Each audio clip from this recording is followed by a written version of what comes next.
1,000 years ago, on the banks of the colossal Mississippi River that runs through the heart of the United States, something was happening that we can't even imagine today.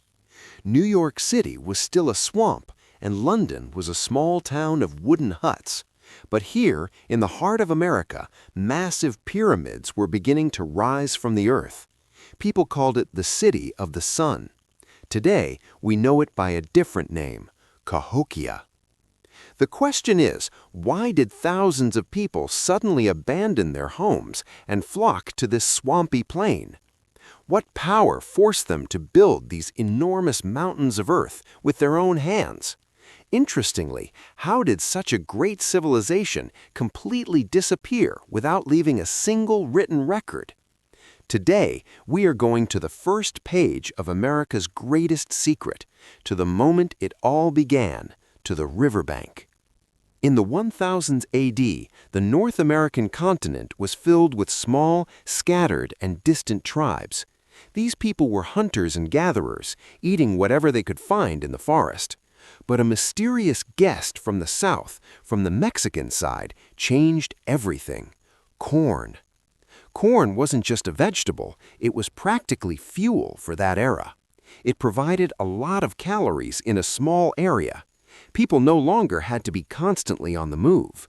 As cornfields grew, the population exploded. Towards the end of the 1100s AD, Cahokia's once gleaming white city skyline underwent a radical transformation. A massive wooden wall, approximately 3 kilometers long, was constructed, encompassing the city's most sacred areas and the elite's quarters. This wall, which archaeologists call the palisade, was not merely a fence, it was a military fortification. Each tower approximately 6 meters high, made of tree trunks, topped with watchtowers and defensive bastions. A staggering 20,000 enormous trees were felled and transported on shoulders for its construction. Why did the greatest power in America at that time suddenly feel the need to isolate itself from the outside world? The construction of this wall is the most concrete evidence that the golden age of Cahokia had ended and an era of terror had begun. An examination of the wall's design reveals that it was not merely a symbolic boundary. The bastions, placed every 25 meters, were designed to allow archers to protect each other. This signals the expectation of a serious military siege. But the strange thing is, at that time, there was no other power in North America large enough to challenge Cahokia or compete with its army. This has led historians into a major debate. Did the threat truly come from outside tribes or from within the city itself? The findings at Mound 72 revealed that violence in Cahokia was not limited to sacrificial rituals. The bruises found on some skeletons whispered of a serious system of control and punishment operating within or on the outskirts of the city. While songs were sung in those vast squares, blood flowed a few streets away to enforce the system's discipline. These dark rituals were the elite's way of delivering the harshest message to the people. We are the shadows of the gods on earth, and we have the power to take lives. The shadow of the magnificent pyramids was far colder than imagined. Today, the remains unearthed at Mound 72 remind us of the human price a civilization pays to reach its peak. Cahokia was sustained not only by engineering and commerce, but also by fear and absolute submission. But an order built on so much blood could not remain peaceful forever. The silent anger accumulating deep within society and the cries of the sacrificed would perhaps be the first sparks of its impending end. Cahokia's golden age was illuminated for the last time by the gleam of the thousands of beads beneath this mound. As the excavations progressed, researchers encountered a shocking sight. In the center of the mound lay a man perched on a giant falcon-shaped cloak made of over 20,000 seashell beads. This man was likely a very powerful leader or religious figure, but what made him truly intriguing was the silent crowd surrounding him. Around this leader, the remains of more than 50 young women, most in their 20s, were found. Analyses showed that these women had not died of disease or old age, but had been sacrificed as part of a ritual. Moreover, this was just the beginning. In different layers of the mound, the remains of men with their hands tied behind their backs and possibly buried alive were also discovered. These ritualistic sacrifices proved how disruptive the hierarchy was in Cahokia. Why would a society sacrifice its most productive members, its young women and men, in such a ceremony? The answer lay in the belief in maintaining cosmic order. For the people of Cahokia, their leader was not merely a ruler, but a being who maintained the balance of the universe. They feared that when the leader died, the balance of the universe would be disrupted. The sacrifice of these young people was seen as a gift given to the leader to serve them in the afterlife and appease the gods. This was the greatest test of fear and loyalty ingrained in the minds of the people.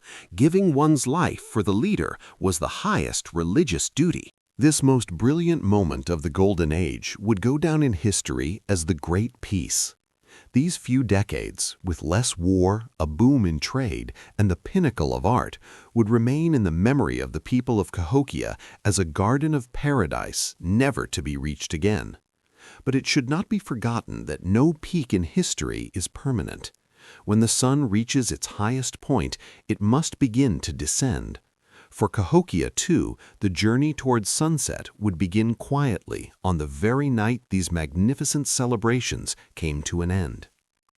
Just a few hundred meters from Cahokia's massive pyramids and pristine white squares lay a place that, from the outside, appeared to be an ordinary, small hill, Mound 72. For centuries, this small hill hid its secret beneath the earth. But when archaeologists began excavating it in the 1960s, it became clear that Cahokia was no more than a peaceful city ruled by corn and trade. This was a place where a civilization's darkest fears and absolute desire for obedience were forged in stone and bone. Mound 72 was bloody proof of how far the Cahokia elite would go to maintain their power. By 1100 A.D., Cahokia was the undisputed superpower of North America. The city had reached the peak of its population and influence. If you could look down from the air at that time, you would see a vast, gleaming white oasis in the middle of endless cornfields. All the city's major structures and pyramids were covered in a special lime plaster, and when the sun hit them, they reached a brilliance visible from miles away. This was a splendor befitting the name City of the Sun. The city was no longer just a settlement, but a perfectly functioning organism, a wonder of the world. During this period, Cahokia's central square, the Grand Plaza, was one of the busiest places in the world. Thousands of people gathered for the grand harvest festivals held in the enormous square. The rhythm of drums echoed from every corner of the city, and the smoke of incense mingled with the sky. During this peak period, social peace and order were at their highest level. Chunkey players were welcomed like heroes, and trade routes flowed more safely than ever. People believed this order would last forever, that their leaders' connection with the gods would never be broken. This was not just an era of economic prosperity, but also a period of psychological triumph. The city's influence had grown so great that Cahokia was no longer just a city, but an idea. Villages hundreds of kilometers away copied Cahokia's architectural style, prayed to its gods, and lived according to its rules of trade. This was the culmination of the great cultural integration known in history as the Mississippian expansion. Art, religion, and politics were fused into a single melting pot. When the leader, the great sun, looked down from the top of his pyramid, he watched the ticking of this perfect clock he had created. At that moment, no one considered how fragile the foundations of such a massive structure actually were. But this peak was also the moment when the limits of nature were pushed. To feed, heat, and build homes for 20,000 people, the surrounding forests had been ruthlessly destroyed. The soil was slowly exhausted, and nature was preparing to react as the riverbeds were altered by human hands. The larger the city grew, the more complex the waste management and clean water needs became. But during the magnificent celebrations of 1100, these problems were merely whispers. The people were intoxicated by the feasts and endless games. Cahokia was at the peak of its success, walking above the clouds. Another significant area of art was pipes and ritual objects. Figurines carved from red pipestone, in particular, represent the pinnacle of Cahokia art. The most famous of these sculptures, the Bircher figure, depicts a woman working the land with a hoe while simultaneously sitting on the back of a snake. This figure is a magnificent symbol that unites agriculture, fertility, and the powers of the underworld. These objects were used not only for aesthetic purposes, but also in ceremonies to communicate with spirits, to ask for rain, or to return victorious from war. Art was a way of survival and to appease the gods in Cahokia.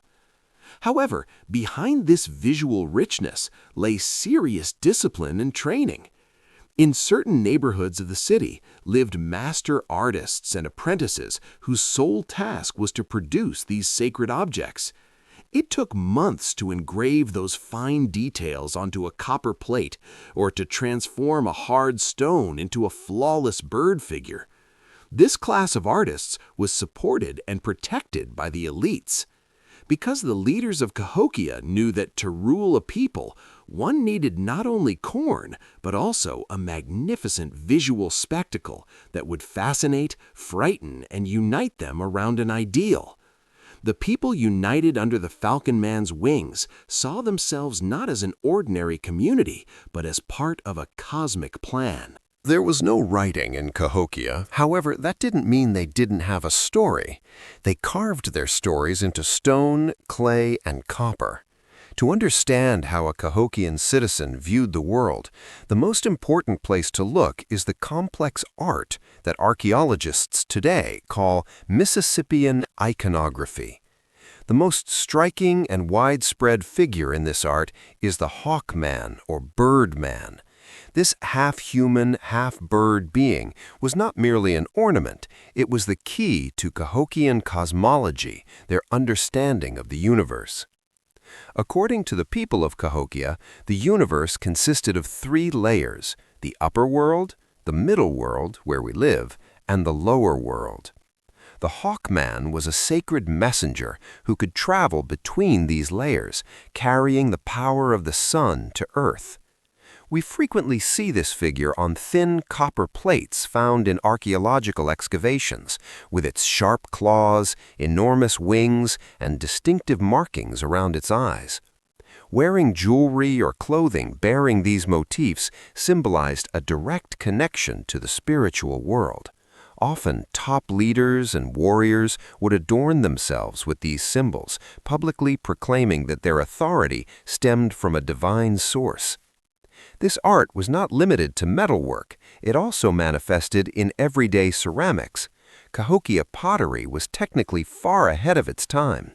The spirals, sun discs, and snake motifs engraved on the vessels were in essence complex religious texts. A spiral on a vessel could symbolize the cycle of life or a water source. This visual language was so powerful that the same motifs were found in tribes thousands of kilometers away from Cahokia.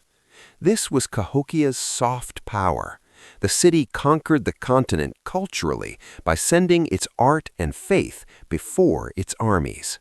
For a visitor entering these marketplaces, the sight was mesmerizing. On one side stood enormous piles of corn, while on the other, handcrafted ceramics, finely worked arrowheads, and sacred tobacco were displayed. Cahokia had no currency. Instead, a barter and reputation economy operated. However, some goods were not merely objects, but also status symbols. Beads, especially those made from white seashells, were priceless to the Cahokia elite. These beads were imported from thousands of kilometers away and processed in the city's workshops over months of meticulous work. This trade network transformed Cahokia from a mere city into the economic heart of the continent. Marketplaces were also where information and news spread. Merchants from distant lands brought not only goods, but also stories of new places they had seen, different agricultural techniques, and information about the military strength of other tribes. This was an invaluable source of intelligence for the Cahokia leaders. The city's elite controlled these trade routes, deciding who would prosper and who would be left out of the system. Trade was, in a way, a diplomatic tool. Friendly tribes received the finest goods and corn, while enemy tribes were weakened by being excluded from this vast economic cycle.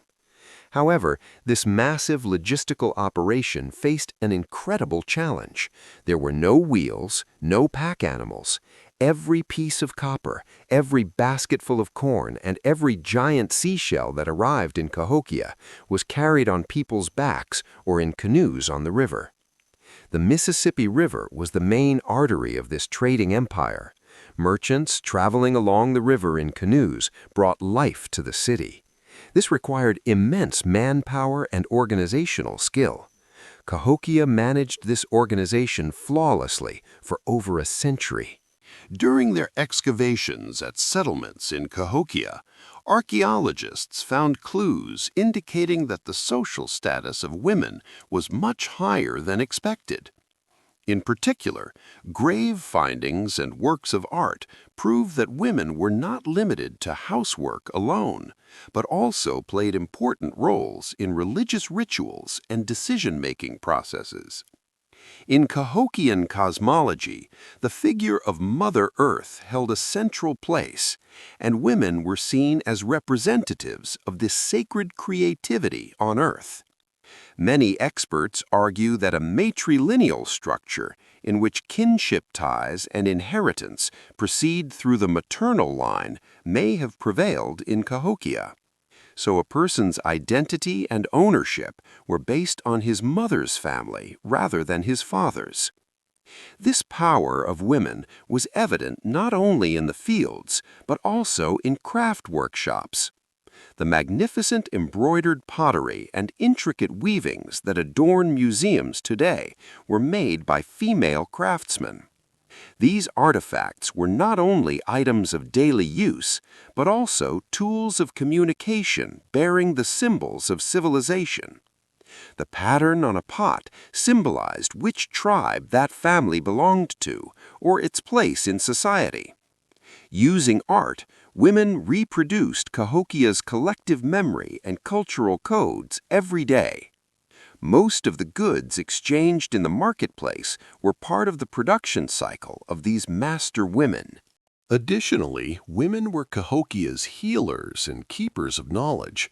Vital information such as which plant is good for which disease and what should be collected in which season was passed on from generation to generation through women. As the city grew to a huge population of thousands, this medical and botanical knowledge played a key role in preventing epidemics and maintaining public health. Women were the silent engineers of the city. They may not have built the pyramids with their own hands, but they were the ones who fed, clothed, and healed the thousands of people who built those pyramids. But as Cahokia grew and class divisions sharpened, women's lives also differed dramatically based on their social status. While an elite woman lived in luxury at the top of the pyramids and led religious ceremonies, the life of a farmer woman was a hard work in the fields and in the kitchen from sunrise to sunset. Still, no matter what rung of the system they were in, Cahokia women were the cement of the social structure. Without their abundance and effort, neither those huge squares would be filled, nor those famous Chunkey games would be played. Cahokia drew its power not only from the sun, but also from the labor of the women who gave life to the land. But like any great economy, Cahokia's trade was built on a fragile balance. A drought in distant lands or a war on the river routes could interrupt the flow of goods to the city. As the city grew and its population increased, so did its dependence on external resources. Cahokia was no longer a small, self-sufficient community, but a massive import machine. This would show just how much the city was at risk when the stalls in the marketplaces began to empty. But for now, the drums were beating, the merchants were shouting, and Cahokia continued to shine as America's richest city. Although Cahokia's giant pyramids and warrior games are often described as a male-dominated history, archaeological data whispers to us a completely different story. The real power that enabled the rise of this civilization was in the hands of women who planted corn in the fields, managed homes, and raised generations. Cahokia was a corn civilization, and the planting, harvesting, and processing of corn was almost entirely under the control of women. This was not just physical labor, but also a strategic force that ensured the city's food security, that is, its survival. Women not only cultivated the land, but also ensured the biological and cultural continuity of the society. For a visitor entering these marketplaces, the sight was mesmerizing. On one side stood enormous piles of corn, while on the other, handcrafted ceramics, finely worked arrowheads, and sacred tobacco were displayed. Cahokia had no currency. Instead, a barter and reputation economy operated. However, some goods were not merely objects, but also status symbols. Beads, especially those made from white seashells, were priceless to the Cahokia elite. These beads were imported from thousands of kilometers away and processed in the city's workshops over months of meticulous work. This trade network transformed Cahokia from a mere city into the economic heart of the continent. Marketplaces were also where information and news spread. Merchants from distant lands brought not only goods, but also stories of new places they had seen, different agricultural techniques, and information about the military strength of other tribes. This was an invaluable source of intelligence for the Cahokia leaders. The city's elite controlled these trade routes, deciding who would prosper and who would be left out of the system. Trade was, in a way, a diplomatic tool. Friendly tribes received the finest goods and corn, while enemy tribes were weakened by being excluded from this vast economic cycle. However, this massive logistical operation faced an incredible challenge. There were no wheels, no pack animals. Every piece of copper, every basketful of corn, and every giant seashell that arrived in Cahokia was carried on people's backs or in canoes on the river. The Mississippi River was the main artery of this trading empire. Merchants traveling along the river in canoes brought life to the city. This required immense manpower and organizational skill.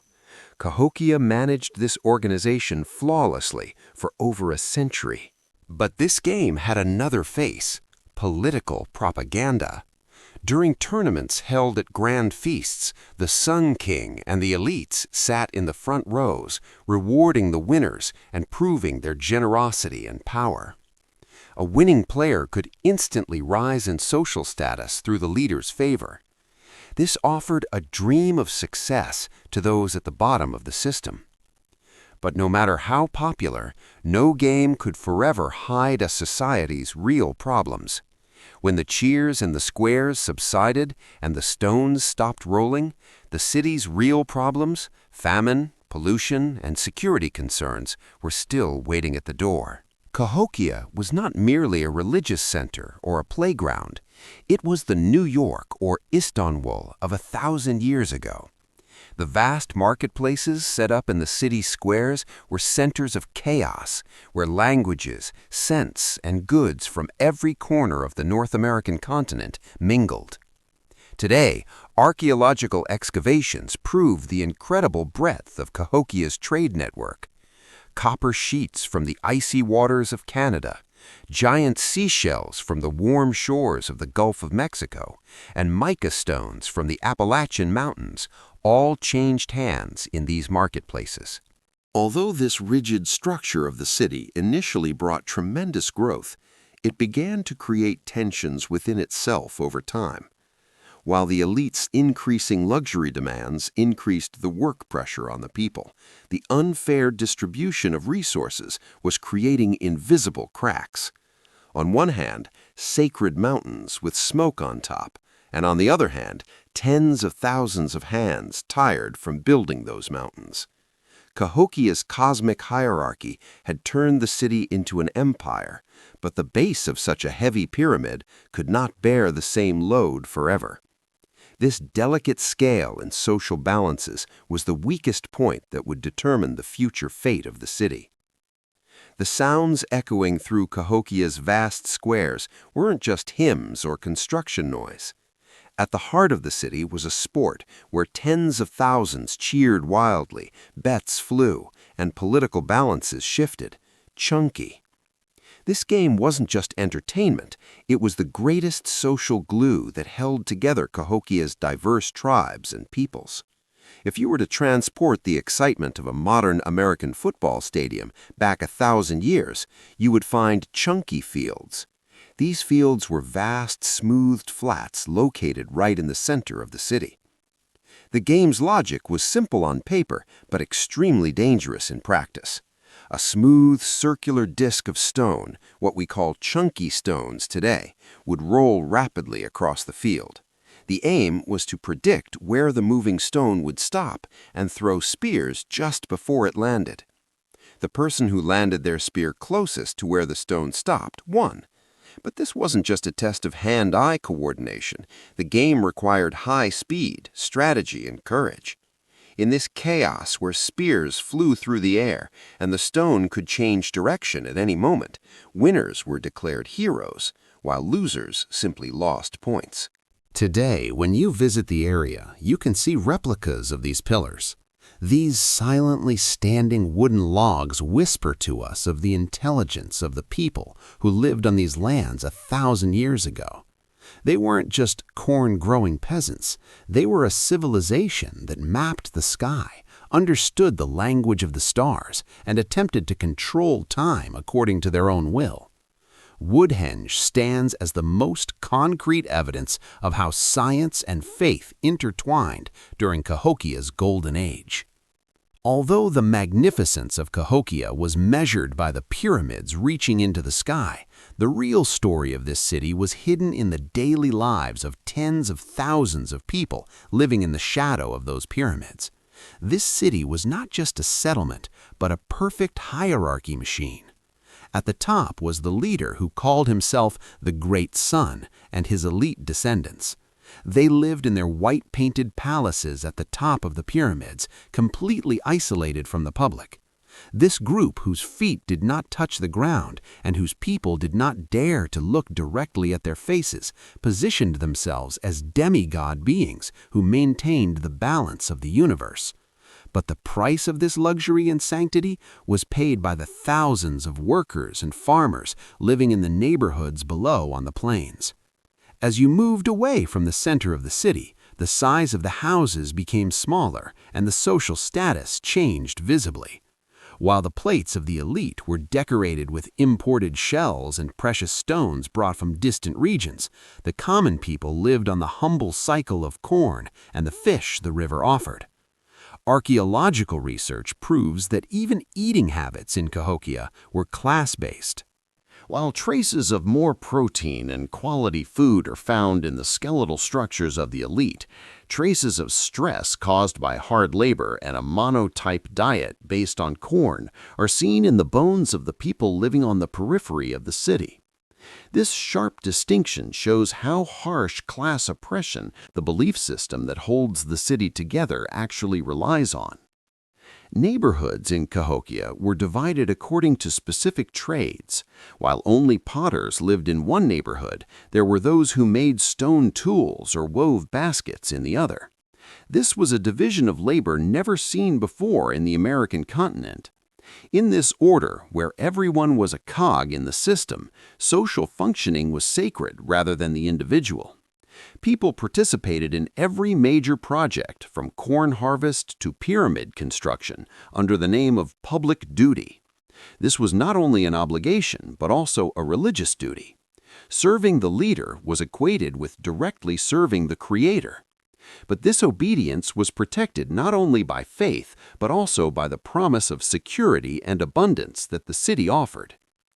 The biggest social events that brought people together were the feasts in huge squares called Grand Plaza. These squares were so large that thousands of people could perform ritual dances and gather around huge fires at the same time. At these feasts, elites displayed their generosity and reinforced their authority by distributing large amounts of food to the public. However, right behind these glittering ceremonies, there were also slaves or prisoners of war who constituted the lowest layer of society. Life in Cahokia was either paradise or a never-ending chain of obligations, depending on where you stood on the pyramid. Cahokia wasn't just a city made up of large mounds of earth. It was also a giant observatory. On the west side of the city, in the shadow of Monks Mound, rose a mysterious structure that archaeologists have dubbed Woodhenge. This name might remind you of the famous Stonehenge in England, but the difference was that this structure was built of thick, massive red cedar trees. Dozens of enormous logs were planted in the ground to form a perfect circle. These logs weren't just ordinary fences or decorations. This was a supercomputer of 1,000 years ago. The people of Cahokia used these wooden posts to track time, the seasons, and, most importantly, the movements of their god, the sun, with millimeter precision. When archaeologists worked in this area, they discovered that the posts weren't erected randomly. On certain days, especially the equinoxes and solstices, the sun rose precisely behind certain posts, aligning with the leader's temple atop Monks Mound. Imagine that these people, who lived thousands of years ago, possessed a complex knowledge of geometry and astronomy. For them, time was a rotating cycle rather than a linear line. This wooden calendar told them when winter would come, when to plant corn, and when major religious festivals would begin. This calendar was like the heart of the city. All communal life was planned according to the light filtering through these poles. Standing in the center of this wooden circle and looking around, you would feel as if you were at the center of the universe. The poles were more than 6 meters tall, each painted with sacred red paint. The city's leading astronomers, or stargazers, tried to predict the future by following the shadows of these logs. For the people, this was not just a technical event, but a profound spiritual experience. In that sacred second when the sun rose directly behind one of the poles, thousands held their breath, giving thanks that the order of the universe continued. If the sun did not rise from the expected place that day, it would mean that the leader had lost his power and disaster was imminent. This astronomical knowledge was one of the greatest weapons the Cahokia leaders had over their people. A leader's ability to predict the sun's movements and present this as a miracle cemented their divine authority. Woodhenge was a kind of display of power. The city's engineers were proclaiming to the world that they controlled not only the land, but also the sky. But astronomy wasn't the only secret hidden behind these wooden pillars. The sanctity of cedar trees and the repeated demolition and reconstruction of these structures, each larger than the last, were also indicators of the city's ever-increasing ambition and hunger for resources. For each new woodhenge, hundreds of giant trees were cut down from the depths of the forests and transported for miles by hand. Nature had begun to pay the price for this magnificent display. The fertile alluvium carried by the Mississippi River had made this place one of the most productive lands in the world. This golden grain became Cahokia's fuel. Archaeologists call this the Great Explosion of Cahokia. Around 1050 AD, in a short period of almost 50 years, the population of this region, which was a few hundred, suddenly reached 20,000. This was an incredible increase for that time. Imagine, a foreigner entering this city at that moment would see, for the first time in their life, buildings as tall as 10-story buildings, huge squares, and construction sites where tens of thousands of people worked simultaneously. But was it only the food that attracted these people? No. Archaeological excavations tell us something else: religion. People came here not just to fill their stomachs, but to witness a miracle. Cahokia was marketed as the place where the sky and the earth met. The city's leaders claimed they could control the sun. Now, let's imagine we're in that time. A young man has set out from the forests of what is now Wisconsin, walking for weeks along the river. He has only his family and a handful of seeds with him. As he rounds the last bend in the river, he falls to his knees at the sight before him. Before him is a gigantic earthen pyramid rising to the sky, its top smoking, Monks Mound. Thousands of houses painted white clay gleam in the sun around it. The air smells of roasted corn and the rhythmic sound of thousands of people striking stones simultaneously. For him, this is no longer just a settlement, but the earthly home of the gods. Here lived the great sun, the leader of the city.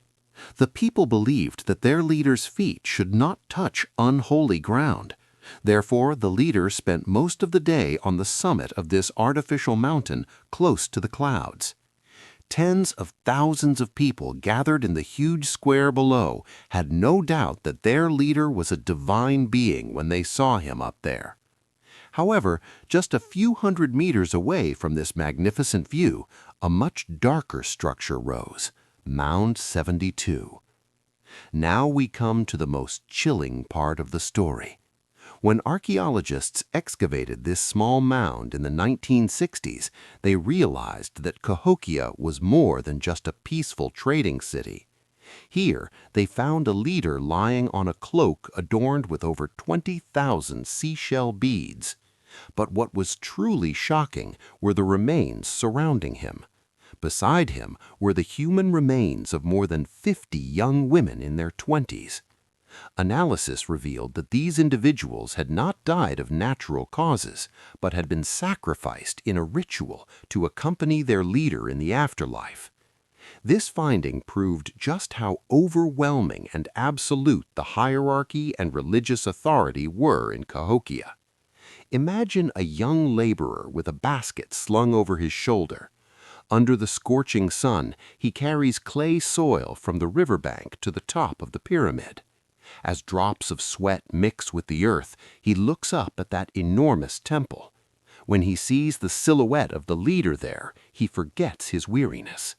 That day, he is not just building a mountain, he is building the center of the universe. But he also knew that if his leader died, he or a member of his family could become one of the silent inhabitants of Mound 72. This mixture of fear and admiration was the strongest glue that held Cahokia together.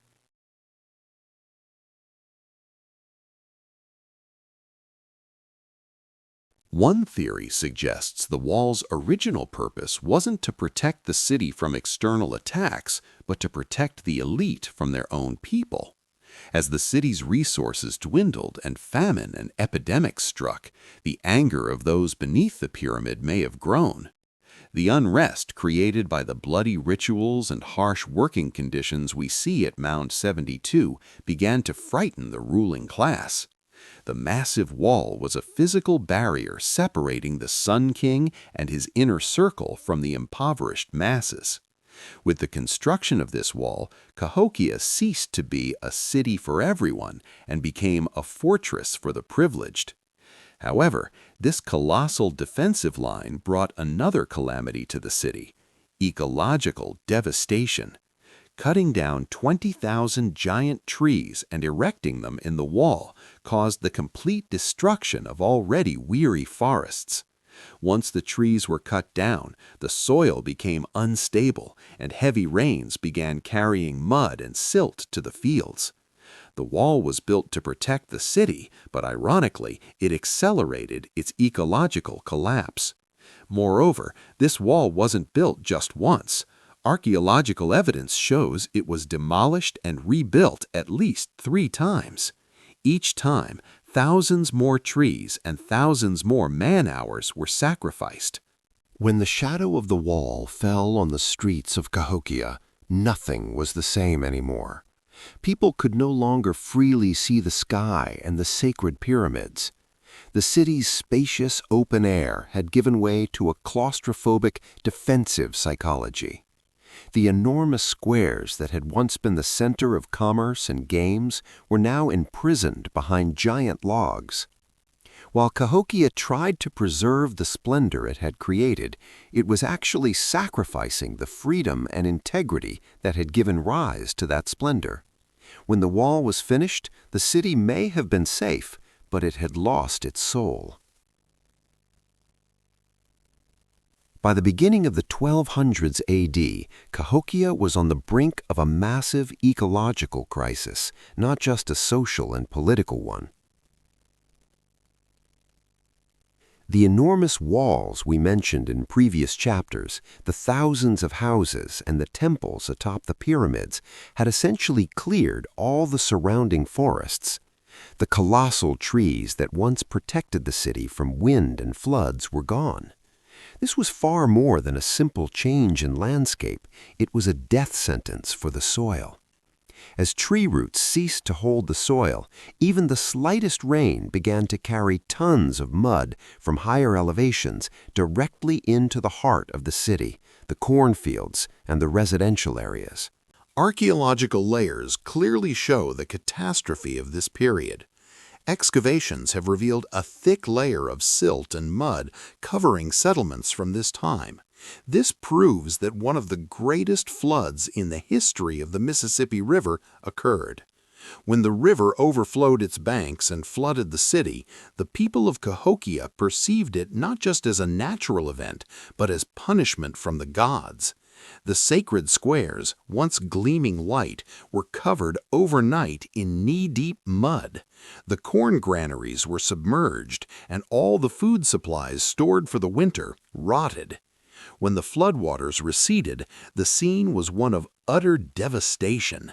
The mud had not only destroyed homes, but it also spread disease throughout the city, fueled by stagnant water. But the real devastation was psychological. The leaders of Cahokia, the Sun Kings, sat on their thrones promising the people that they could control nature and the seasons. But as the river overflowed and the sun was buried under the mud, the leaders' sacred power evaporated in an instant. The people saw with their own eyes that prayers and sacrifices were useless. The city's unshakable authority began to wash away with the river's waters. The ecological devastation continued after the flood. The absence of forests drove away the game animals, and the soil, exhausted from corn cultivation, had become infertile. While the silt brought by the flood initially seemed fertile, the collapse of the drainage system led to salinization of the soil. Now it took twice as much effort to buy a basket of corn. Cahokia's once famous image of abundance and prosperity gave way to a struggle for survival and whispers of hunger. The city had become a giant prison, unable to feed or protect its inhabitants. This catastrophe created an irreversible rupture in Cahokia's history. For the first time, people began to consider alternatives. The glorious life along the riverbank had turned into a nightmare. While some families secretly planned to pack their belongings and migrate to higher, safer areas, those who remained in the city center struggled to clean the remnants of their former glory from the mud. Cahokia still stood, the pyramids were still there, but the city's soul was suffocating under that vast layer of mud. Nature was paying the price for the injustice done to it in the most painful way. One of the most modern and shocking pieces of evidence regarding the decline of Cahokia was not found on battlefields or in ruined walls. It was found in ancient fossilized feces and the bone structure of skeletons. By the mid-1200s AD, Cahokia was a massive mass of concrete and earth inhabited by 20,000 people. However, bringing together so many people came with a deadly cost that was insurmountable at the time: waste management. In a world without modern sewage systems, the waste produced daily by 20,000 people began to contaminate the streams and groundwater running through the city. This turned Cahokia into a breeding ground for disease. Recent analyses of paleofeces, ancient feces, by scientists have revealed a severe parasitic infestation among the population at that time. Typhoid, cholera-like dysentery, and hookworms spreading from the contaminated water began to have a devastating effect, especially on infants and the elderly. Once known as the City of the Sun, this place was now associated with a foul odor and endless diseases. The population was so dense that a feverish illness starting in one house could engulf the entire neighborhood within days. The greatest devastation from the epidemics was in the fields. Workers weakened by disease couldn't complete the corn harvest. As the corn crop dwindled, the population's immune systems collapsed, making them more vulnerable to disease. This was a deadly spiral into which Cahokia had fallen. Moreover, this situation fundamentally undermined the city's sacred image. If this city was the home of the gods, why were children dying inexplicably? If the leaders could control nature, why were these invisible spirits gnawing away at the city from within? The answers given by the priest-kings no longer satisfied anyone. Studies of skeletons revealed that the population had also struggled with a severe tuberculosis epidemic in recent years. This airborne disease was a nightmare for the people of Cahokia, who lived in cramped houses. While the city's elite were somewhat protected atop the pyramids by the fresh breezes, below, the common people were struggling with coughing fits and high fevers. This invisible enemy was a battle neither arrow nor spear could defeat. Social order began to crumble, and trust between people eroded. Neighbors now feared one another. The epidemics not only claimed lives, but also triggered an exodus from the city. Families began to leave the sacred city to save their children, migrating deep into the forests or to the cleaner upper reaches of the river. Cahokia's once thriving population gave way to silent neighborhoods and empty houses. The invisible enemy had accomplished what the massive walls could not. It had shattered Cahokia's unshakable unity from within. Unity, a civilization's greatest strength, had become its greatest weakness. The rise of Cahokia was due to the efforts not only of local people, but also of thousands of foreigners who came from hundreds of miles away.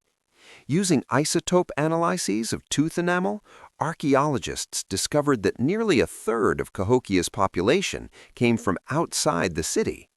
These people had flocked to this metropolis from Wisconsin, Ohio, and even the Great Lakes region in search of a better life, security, and religious tranquility. However, by the 1250s, Cahokia was no longer the promised paradise. The city was polluted, resources were depleted, and the famous hospitality was replaced by xenophobia and conflict over resources. The separation process began with whispers and secret preparations in the middle of the night. The first to leave were immigrant groups who were the last to arrive in the city and did not have deep roots here. For these people, Cahokia was a gateway to opportunity rather than a sacred homeland, and that door was now closed. Isotope analyses show that the population of the city decreased dramatically during this period, and genetic traces, especially from outside, were gradually erased. Immigrants also took away the craft knowledge, trade connections, and cultural riches they brought with them.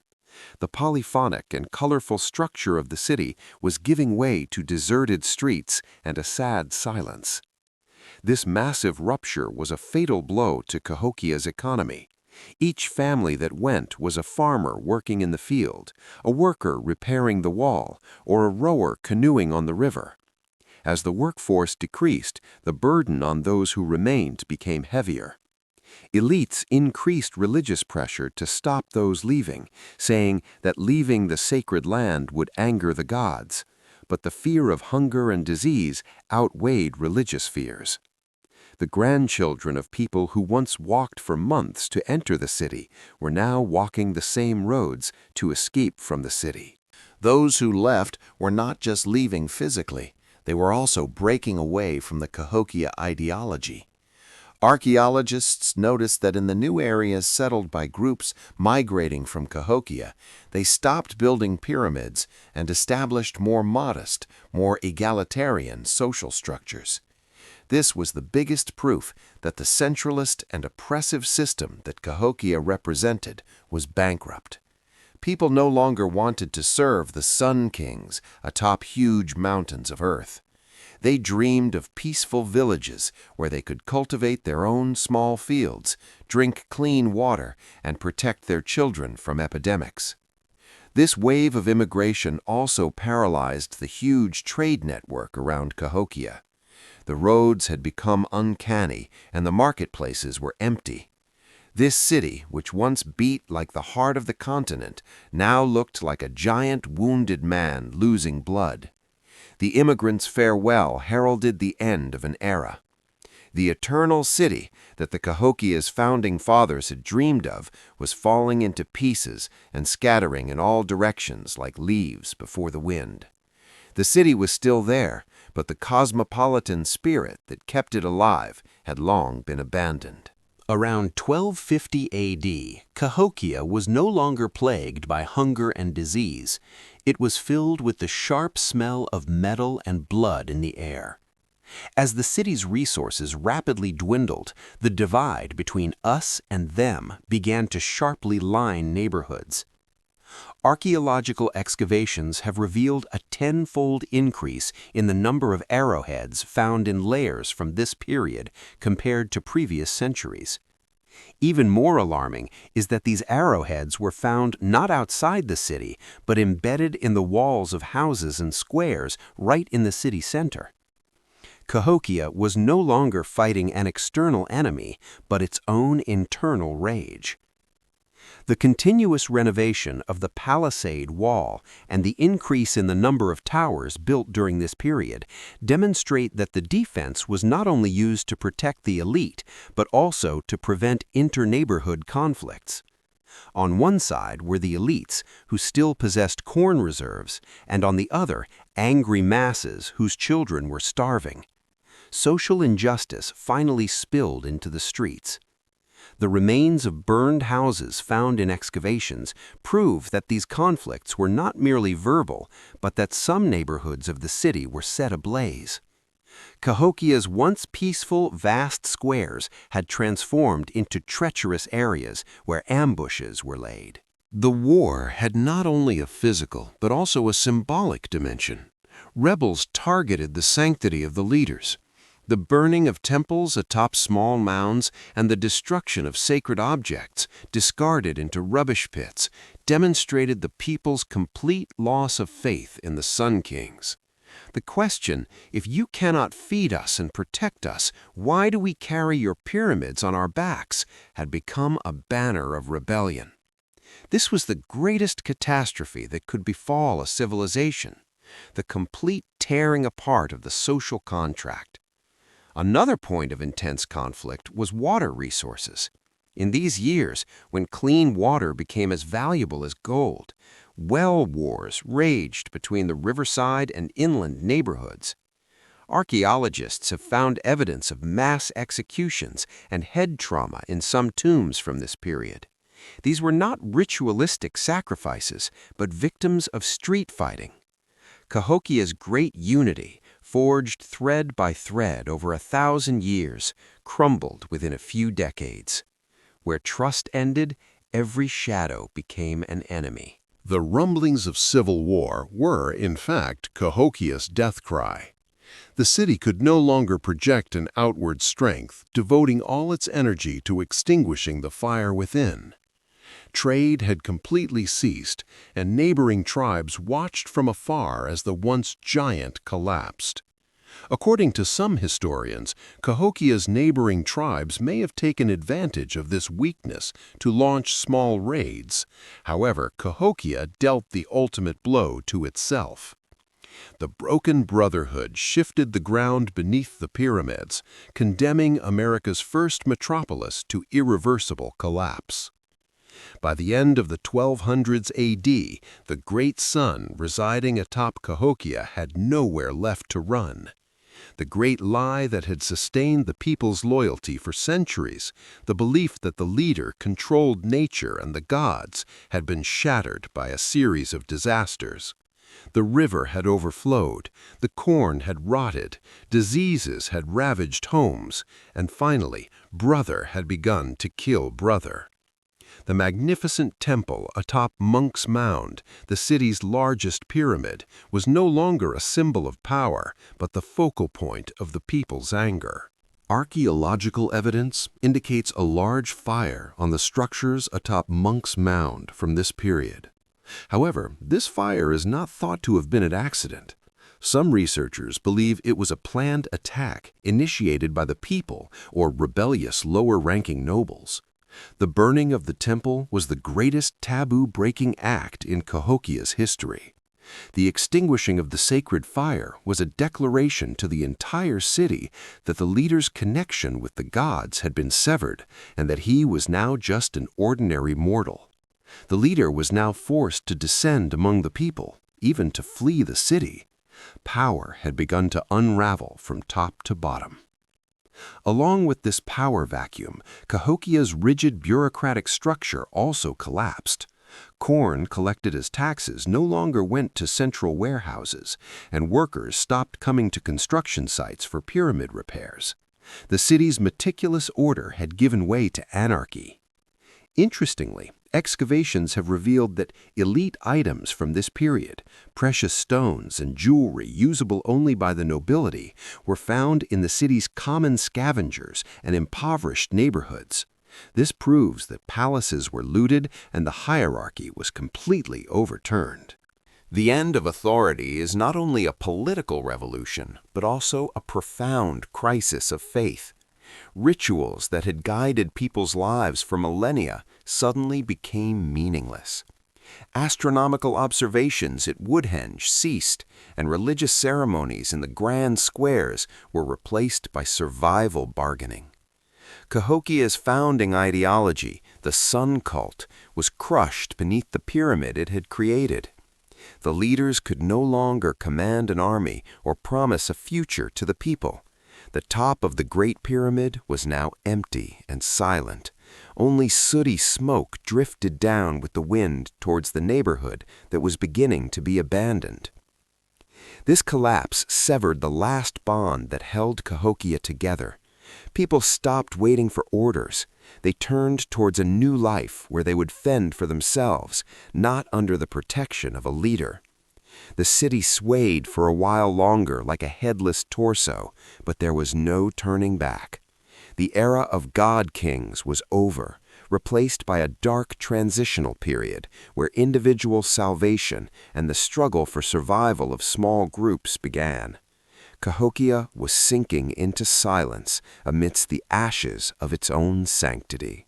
By the end of the 1200s AD, the great sun residing atop Cahokia had nowhere left to run. The great lie that had sustained the people's loyalty for centuries, the belief that the leader controlled nature and the gods, had been shattered by a series of disasters. The river had overflowed, the corn had rotted, diseases had ravaged homes, and finally, brother had begun to kill brother. The magnificent temple atop Monks Mound, the city's largest pyramid, was no longer a symbol of power, but the focal point of the people's anger. Archaeological evidence indicates a large fire on the structures atop Monks Mound from this period. However, this fire is not thought to have been an accident. Some researchers believe it was a planned attack initiated by the people or rebellious lower-ranking nobles. The burning of the temple was the greatest taboo-breaking act in Cahokia's history. The extinguishing of the sacred fire was a declaration to the entire city that the leader's connection with the gods had been severed and that he was now just an ordinary mortal.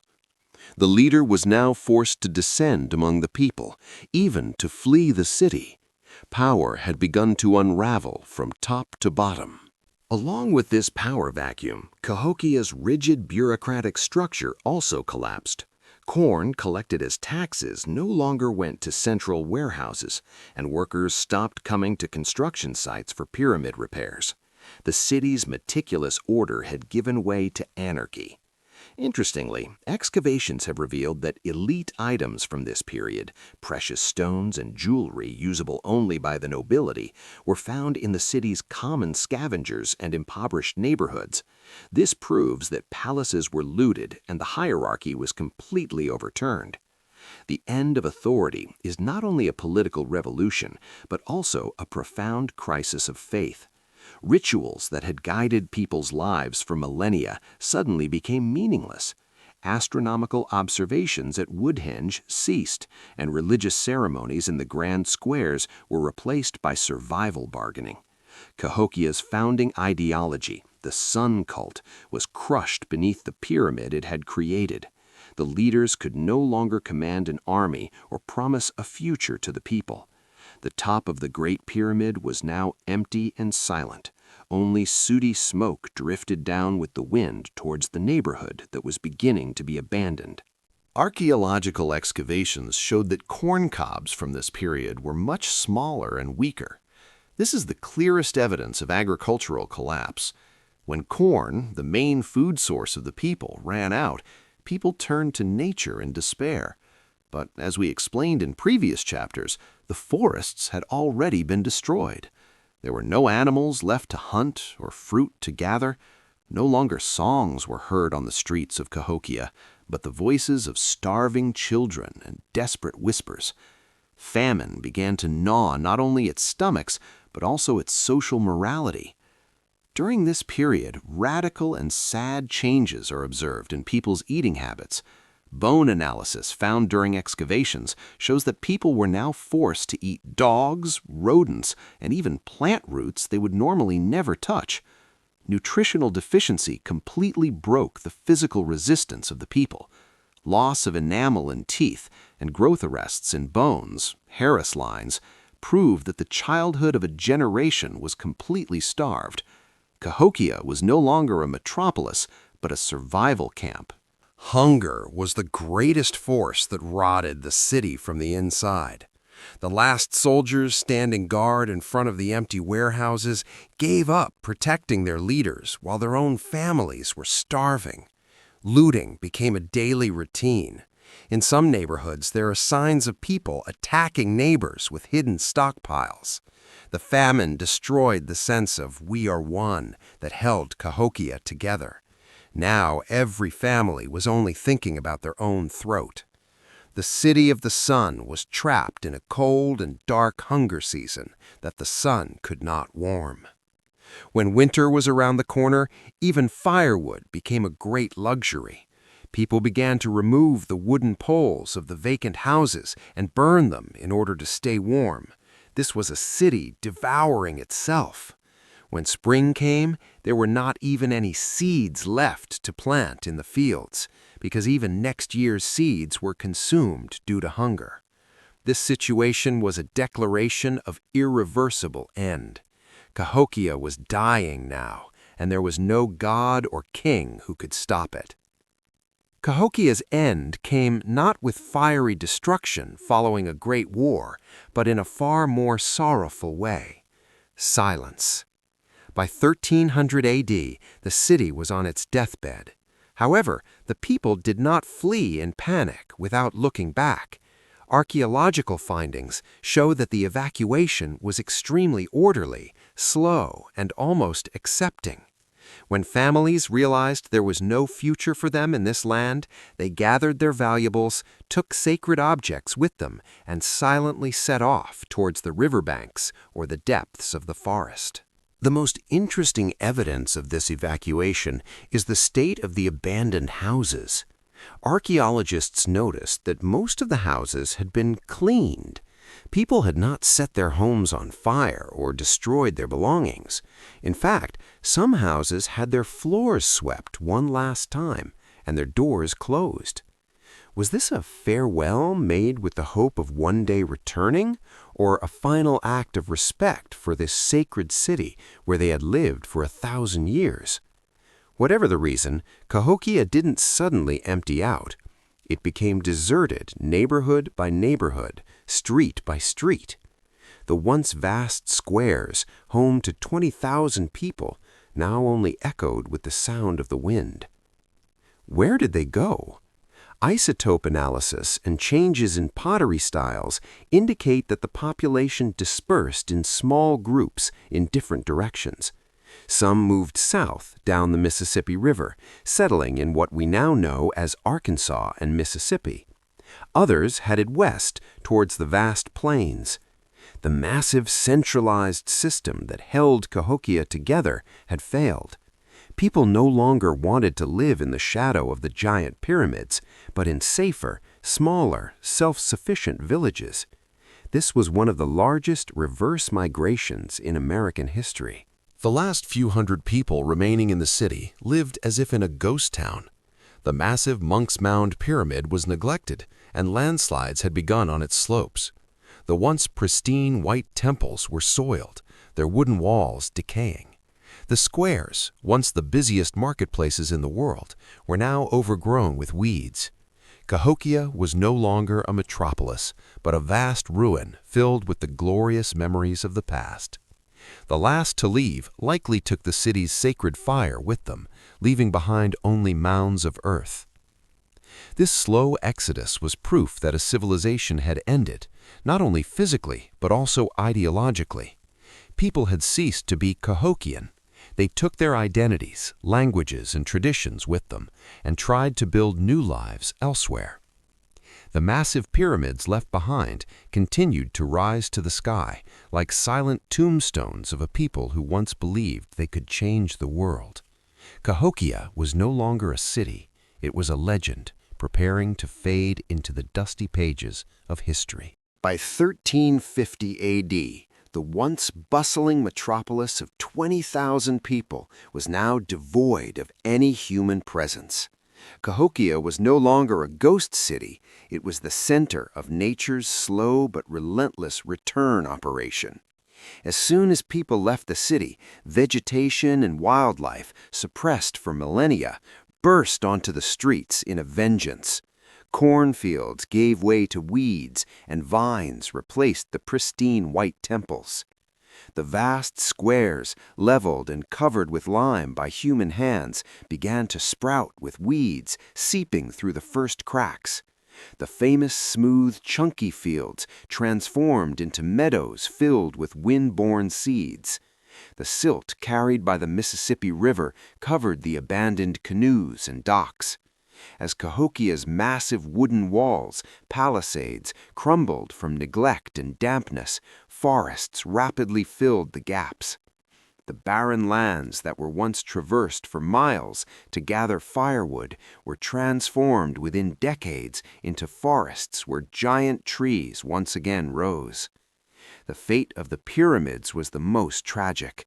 The enormous masses of earth, neglected and overgrown with grass, began to lose their form with the heavy rains. Massive structures like Monks Mound, with the temples on top collapsing, no longer appeared as sacred mountains, but rather as strange, steep hills rising in the middle of the forest. Animals made their homes in the abandoned houses and temple ruins.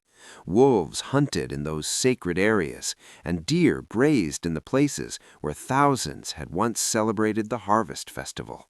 This return of nature was so successful in erasing the traces of Cahokia that the first European explorers to arrive in the region a few centuries later could hardly believe that these massive mounds of earth were man-made.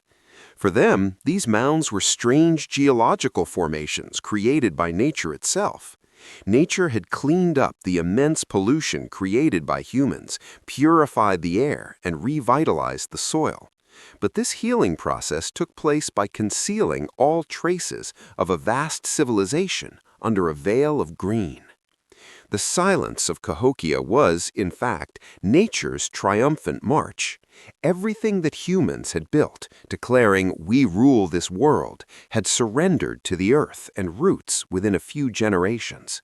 In the valley where once the most powerful voices of the continent echoed, now only the chirping of birds and the rustling of the wind through the branches remained.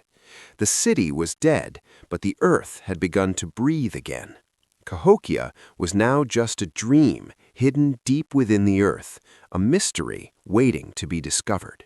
The story of Cahokia is not just a dusty past. It is, in fact, a massive early warning system for our modern civilization.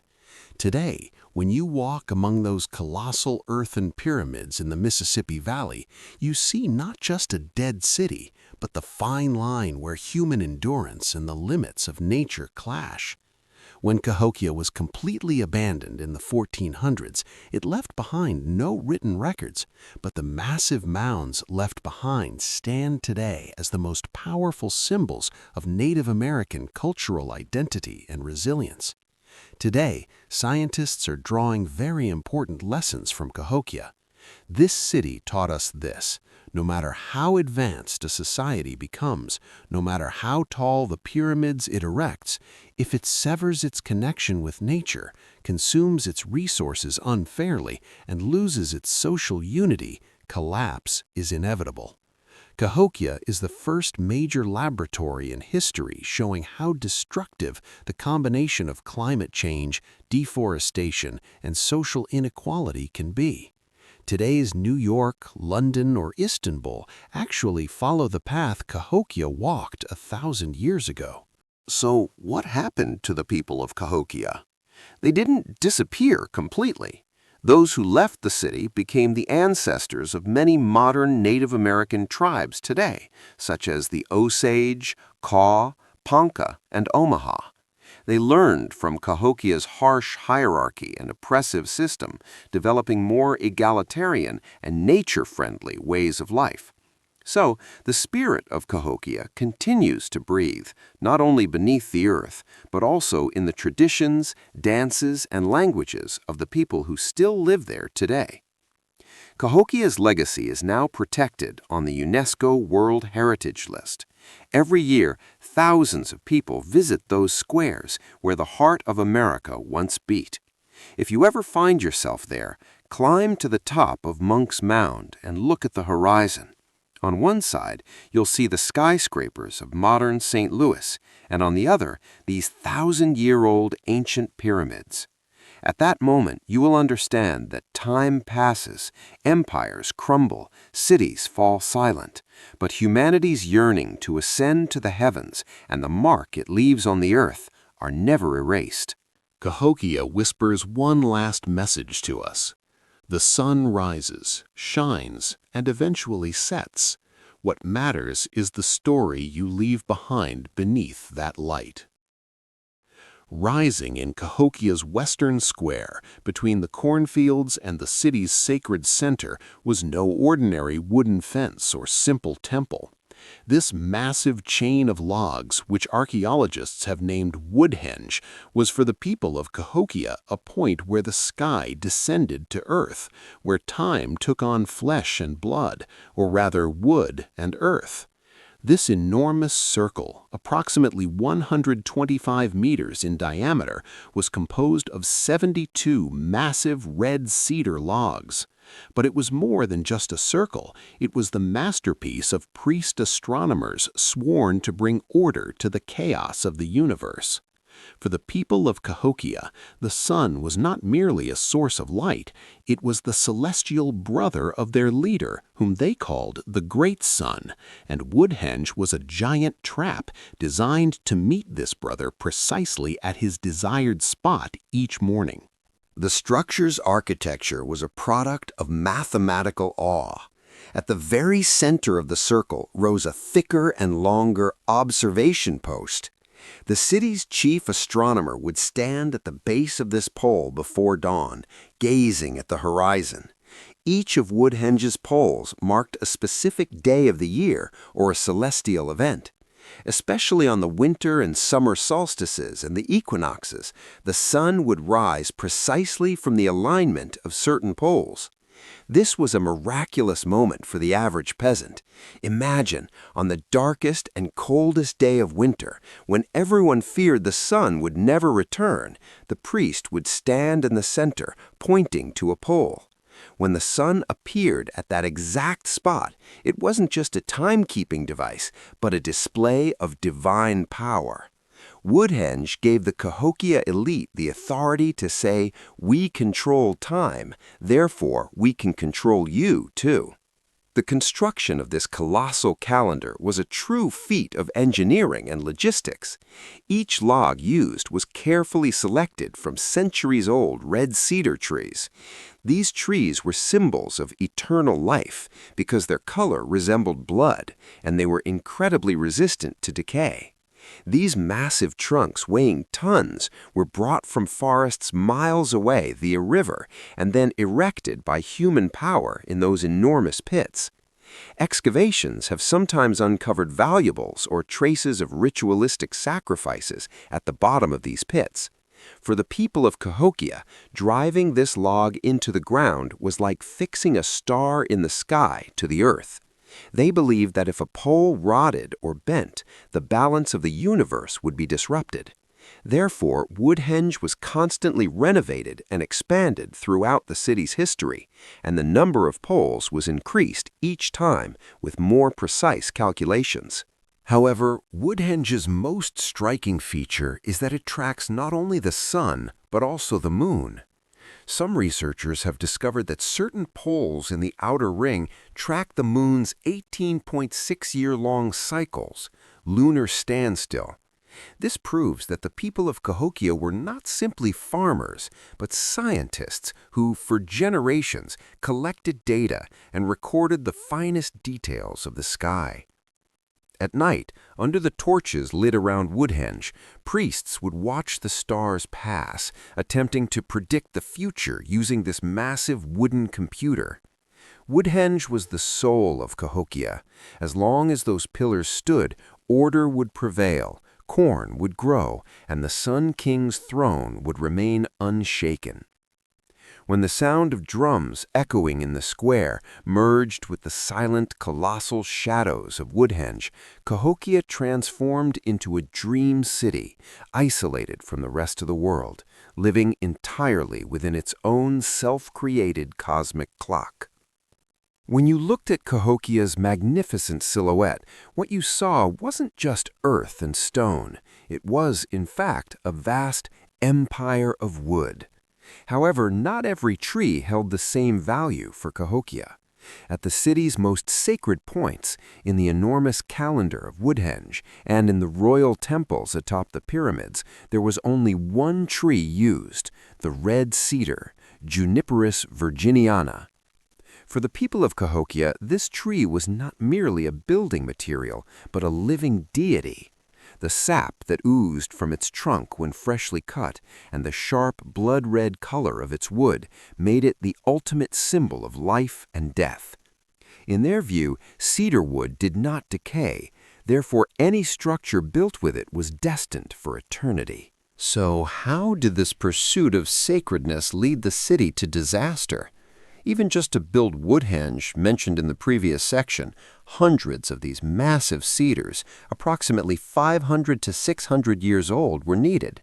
As Cahokia grew, the demand for these sacred trees turned into a frenzy. Archaeological evidence shows that during the city's golden age, the surrounding forests were completely cleared. Millions of trees were felled, not just for firewood or simple houses, but for the elite's insatiable ambition to be the biggest, the tallest, the most sacred. Workers now had to travel hundreds of miles by canoe to find cedar. As these massive logs were transported by streams to the city, Cahokia was essentially destroying its own protective shield. As the forests disappeared, the ground beneath Cahokia began to shift. Trees weren't just timber, they were massive anchors that held the soil, blocked the wind, and balanced moisture. With the sacred cedars and surrounding oaks cut down, the soft soil of the Mississippi Valley became vulnerable. Heavy summer rains were no longer absorbed by the forest floor, but instead carried tons of mud directly down the bare hills to the city's cornfields and residential areas. Archaeologists have found these massive mud deposits, what we call urban erosion, in layers from this period. Every tree cut down in the name of holiness had become a spear gnawing at the foundations of the city.